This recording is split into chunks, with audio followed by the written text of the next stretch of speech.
Long story short, we did the usual kind of indie rock thing, kind of punk rock underground thing. 3 albums, tours of Europe, tours of America, broke up. Got asked to reunite for a festival in the UK called All Tomorrow's Parties in 2011.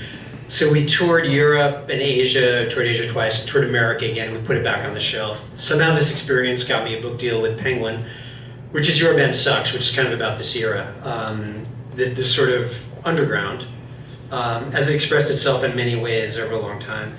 I'm going to read a section about a place in Williamsburg. Are there any children in the room right now? Just okay. Just my children. Okay, so everything that happens here you should never do. I'll just stipulate that. Some of you already know what I'm talking about. And by the way, I'm going to read a quick excerpt, and then I have one good story about a certain downtown New York band that's quick, which I think you'll get a kick out of. So then, if you knew where to look, in the first years of this century, New York was full of places where all rules were suspended.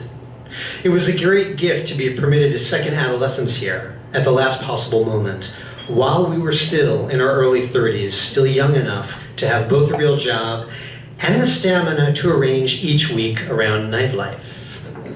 In a different New York, with a different culture, where there was a different audience, younger and incredibly adventurous, all of whom dressed way better than the record store clerks who set the fashion template for my generation. But enough about that. How about we just talk about the neighborhood bar that openly sold cocaine, which some genius named Cokie's Place, where some genius hung out an awning that read Cokie's Place, an awning that presided in fading glory over an increasingly well-trafficked stretch of Berry Street in Williamsburg. Cokie's sold $2 mini bottles of Budweiser, those tiny 7-ounces you can disappear in a gulp without even trying. 2 giant yellow igloo coolers filled with ice water sat on either side of the bar. I felt, though, that more profit was generated by the DJ booth, where a DJ, who was always a very large man who did not appear to enjoy his work, would open the door, accept your 20, and palm off a tiny clear or blue plastic bag. Crucially, Cokie's also provided a curtained-off area in the back room for snarfling up the goods, though curtained off sounds fancier than it was. It was more like a framed-out closet behind a shower curtain or, I don't know, a stained baby blanket. 5 or 6 people could cram in there if you really smushed into each other, and you did, getting all up in some stranger's space as if in a packed subway car, your face inches from theirs, both of you with a house key halfway up a nostril and snuffling like warthogs. Interesting conversations were struck up here. Interesting connections were forged. A friend still swears he once did bumps alongside a mother and her daughter.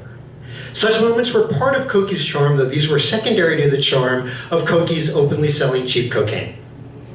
As the mornings wore on at Cokie's, condensation beaded on the oozy paint that covered the walls in dark reds and urinary yellows. 2 small windows in the front room were always tightly shuttered, although if you got right up next to them, you saw daylight around the edges because it was 8 in the morning and you'd been there for 8 hours. The consensus was that Cokie's sold horrifyingly bad coke, but whatever it was, it worked. Once you got past the lengthy catalog of implied threats that its unsmiling staffers broadcast, everyone there was happy, social, beaming. Sweating Latinas danced endlessly to whatever music was playing. Allegedly, a live salsa band performed in early evenings and on Sunday afternoons, but I never saw it. It's a point of pride that I never went to Cokie's for brunch or dinner. Strangers talked to one another, and Lord Jesus did they talk. Management mercifully kept the lights low, but not so low that after 4 or 5 a.m. you could avoid noticing that the lips of the person chattering at you were ringed with dried spittle. You might suspect that terrible things routinely happened at Cokie's, but people understood the parameters and obeyed. Cokie's had been around since the 80s and lasted a preposterously long time, even after becoming commonly known among the hipster set in several cities. It existed just before smartphones and social networks became ubiquitous, although, Jesus, I can't imagine the bouncers would have countenanced customers playing with iPhones. I don't recall seeing a cell phone in there ever, and I sure as hell never took mine out of my pocket. Under no no, sorry. So I want to be clear. I have good friends who've died from drugs. I have good friends who've lost several years to drugs. And under no circumstances will I suggest that it was a good idea to do, oh God, I can't say that. Who am I kidding? This time was a useful way station. It helped clear out bad feelings and old habits. It changed the way I walk. It was very not indie rock in spirit, in its hedonism and in its moral indefensibility. As a friend of mine says, whenever you buy Coke, you're never more than 2 people removed from the guy with a machine gun. But moral indefensibility was the point. Though I'm glad all this happened during my early 30s, after I'd had years of therapy and developed a decent sense of myself, not 10 or 15 years earlier when I knew much less. I don't know if I would have come and gone so quickly if I knew about Cokies then, as opposed to in those dimly remembered years after the 20th century faded away, where, if you knew how to look, actual treasure still lurked in plain sight in New York City.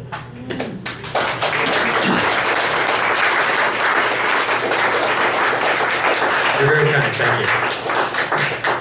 There's no Coke here, by the way, at the bar. Well, if there's Coca-Cola, I mean, dude, I'm 50, I'll have a heart attack, you know? So tell us your story. Which story? You Oh, yes. you had a story. So this is quick. You had a lot of stories, but you had... There are a lot of stories. So, are there people in the audience familiar with a band not from New York called I Hate God, by chance? Okay. So, I heard a few yeses. I Hate God were this sort of very doomy, very intense band from New Orleans. I think they're still around. There were 5 guys in the band, and I would estimate there were probably about 87 to 89 severe drug problems in the band. The first time I went to see them, the singer couldn't make the gig because he was in jail in New Orleans for possession. I think he's had his liver replaced. It's that kind of band. So a friend of mine is going to see I Hate God in the early years of the 20th century in New York City. And again, drugs, lots of drugs. And the drummer is playing really hard through the first song, and in the middle of the first song, he just vomits all over himself. And he keeps playing, just playing, and he finishes the song. That's a good drummer. It's a very good drummer. And we also get the feeling that he's had a lot of practice vomiting in his life, so there's that. And at the end of the song, Not the first time. It's definitely not the first time. At the end of the song, he gets up and he kind of staggers up, grabs a mic, and knowing he's in New York, he goes, looks at everyone. If I was in the fucking Strokes, I'd change my pants. But I'm not. And then he got back on the drum set and finished his set. Thank you all very much. That's a worthy conclusion of our storytelling. Okay, everybody's thanked Jon Fine. And we're going to play one